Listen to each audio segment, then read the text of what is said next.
Hello there, and welcome to Know Where to Hide. Well, the drama continues over the flags flying over Boise City Hall.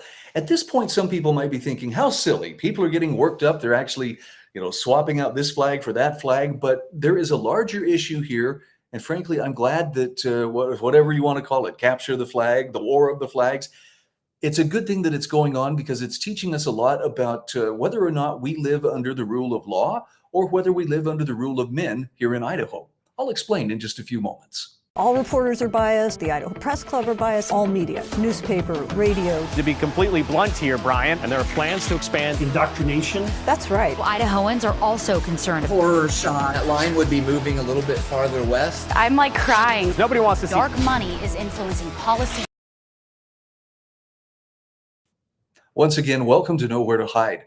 The flag controversy at Boise City Hall, maybe it was to be expected, but when the Idaho legislature passed, I believe it was Senate Bill 96, saying that government institutions should not be flying divisive flags, it sent a pretty strong message that, look, historical flags, military flags, things that actually have a place in our political history, they deserve a place of respect and therefore can be flown over government institutions. But it seems like there are a lot of ideological agendas, and I'm talking primarily rainbow-colored ideological agendas that just have to assert themselves, and specifically, it's a divisive kind of agenda that is being made unwelcome, or at least, that's the intent.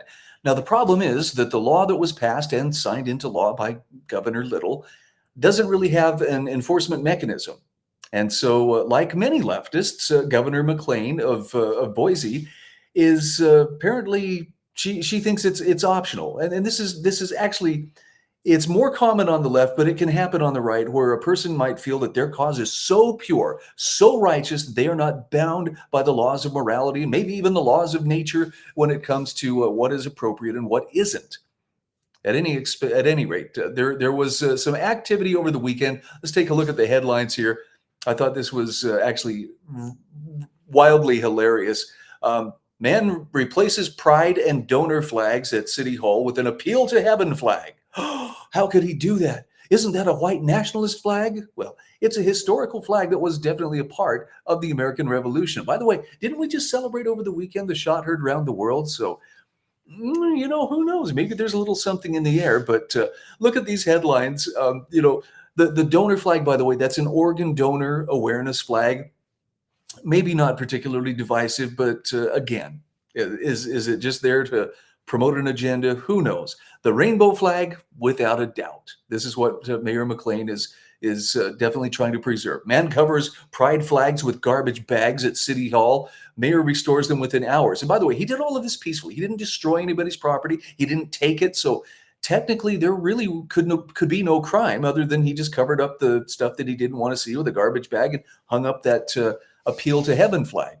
Activists fly conservative flag at Boise City Hall. Mayor McLean responds. By the way, that was the Statesman's headline, which I felt was maybe one of the more reasonable headlines. But I have another one to show you, and this is the one that shows you how that we can break the law and still be a victim mentality seems to persist. And Mayor McLean is the one who's really perpetuating this. This is from idahonews.com.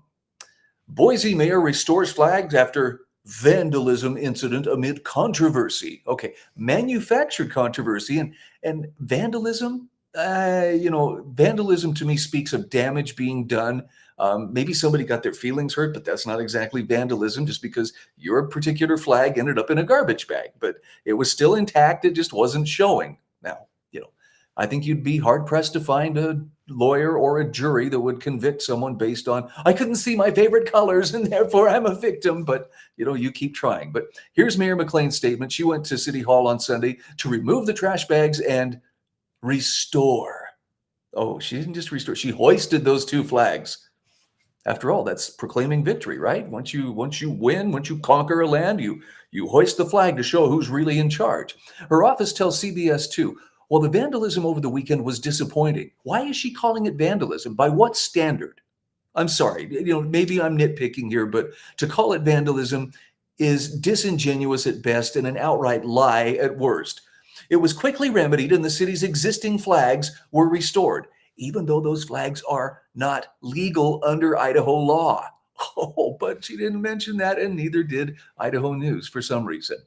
Mayor says it's unusual and disappointing to see this kind of activity at City Hall, which is meant to serve as a safe and welcoming space for our residents, except those who may prefer patriotic flags or historical flags to weaponized agenda flags. Nonetheless, let's take a look at some of the issues surrounding this. This was actually from the Idaho Dispatch, and this portrays what actually happened. The mayor took down the Appeal to Heaven flag, personally took it down and tossed it aside, as in threw it on the ground. Look, David Pettinger, the guy who put the Appeal to Heaven flag up there on that pole and covered the pride flag, at least had the respect not to throw it on the ground. You know, you can say what you want.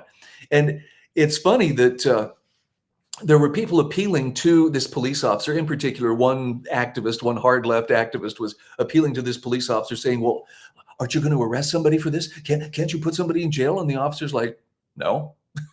To his credit, he's not going to be baited into, overreacting to it. But it does leave us with kind of an interesting dilemma as to, well, what are we supposed to do? Attorney General Raul Labrador wrote a letter to Boise Mayor McLean back on April 15th, reminding her as elected officials, we are all guided by the values and beliefs that led us to seek public office. And he says at times there might be state or federal laws that are contrary to our beliefs. However, as elected officials, we have a duty to comply with the laws of the land. In fact, as the mayor of Idaho's capital and largest city, you took an oath to uphold the law, even in instances where you may personally disagree.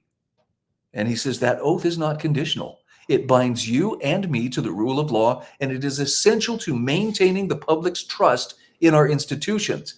That is a key point. If it's any man or anything goes because I say so, then why should we be bound by those laws either? He goes on to say, though you are required to govern the city in accordance with the law, you have instead chosen to defy the legislature and by extension, the people of Idaho, whom the legislature represents, and to act as though your personal political views exempt you from compliance. This action sends a clear message that if an official disagrees with a law passed by the duly elected representatives of the people, she is not obliged to comply. And that is definitely a good characterization of what Mayor McLean is showing here.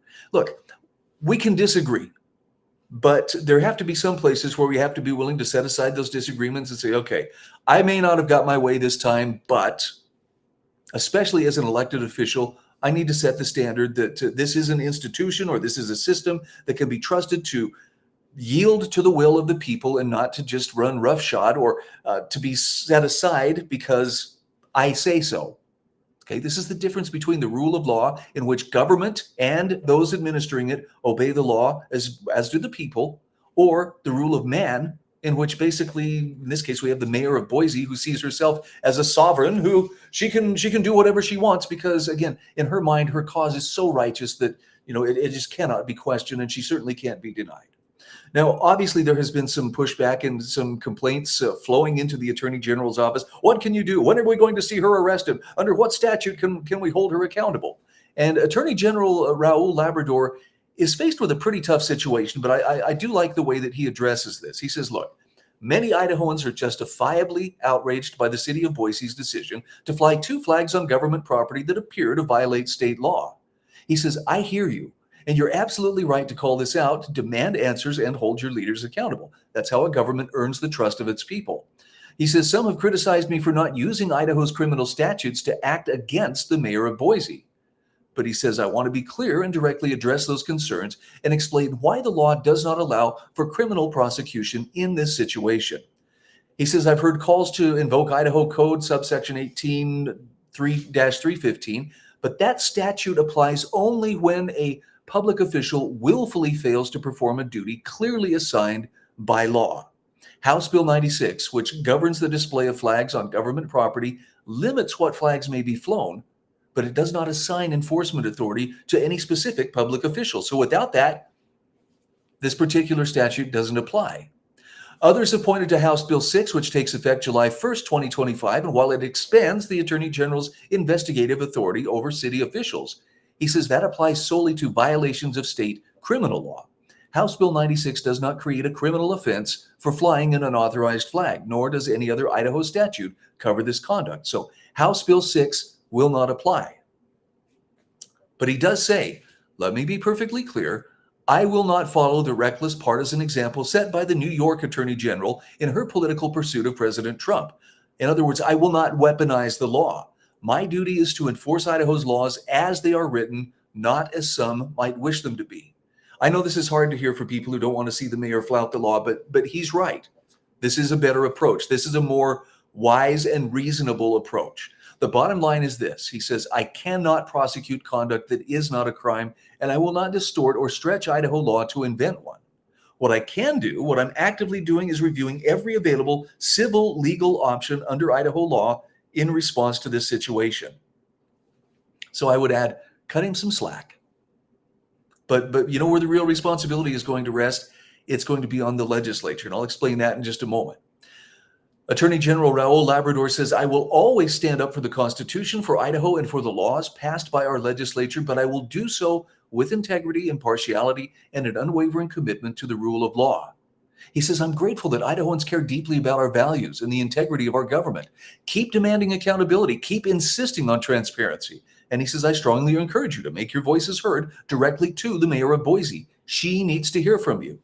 Now, of course, if you do register, I am not in approval of the flags that you're flying, you're going to hear her, oh, it's terrible. We've heard these threats and complaints, and people have been so boorish, and oh, it's so terrible.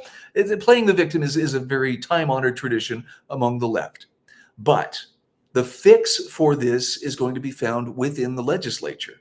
And I would say it's probably a safe bet that in the next legislative session, you will see some teeth put into such statutes like House Bill 96, to where officials like McLean, well, she can bide her time for now. But if she wants to persist in this kind of lawless behavior and all the messages that it sends about whether we live under the rule of law or the rule of man, that time will probably come to an end. And I'm guessing, based on her flexibility, and I'm talking her moral flexibility, you will probably see her have a little come to Jesus moment, to where she too might be making an appeal to heaven and abruptly change her position depending on whether or not she can actually be held accountable.